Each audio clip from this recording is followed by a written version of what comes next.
Биылғы оқу жылының қыркүйек айынан бастап мақта тұқымын егу, оның даму жолдары туралы мектеп алды сынып оқушыларымен ұзақ мерзімді зерттеу жұмысын жүргіздім.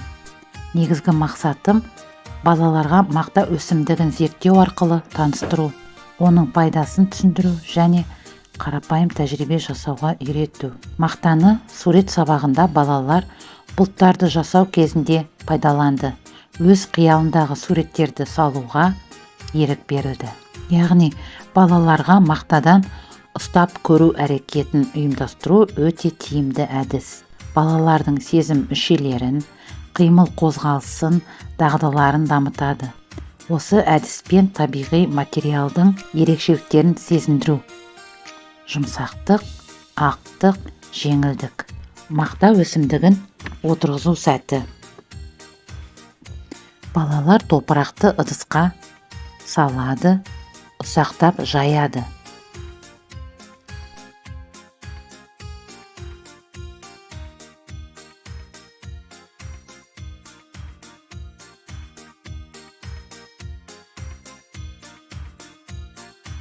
Әр бала ыдыстан тұқымды алып, ыдысқа салады да жеңіл топырақпен жабады.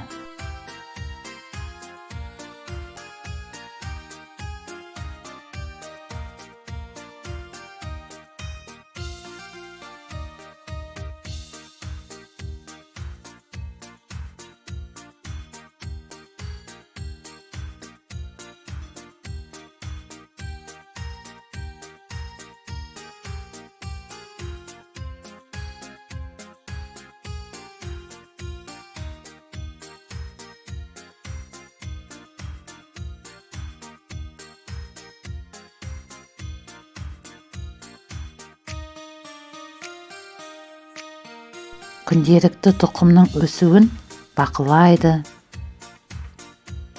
Топырақ ылғалды болу үшін суарады.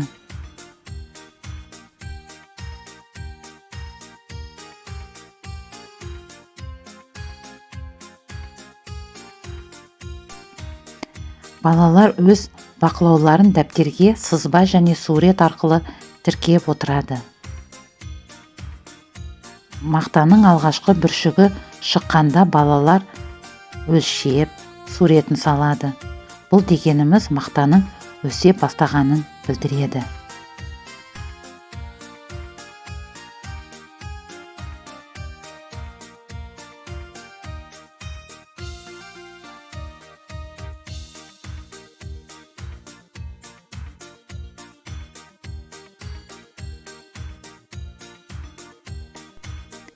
Қыс айларында мақта өскінін жылы және шағын теплицаға орналастырдық.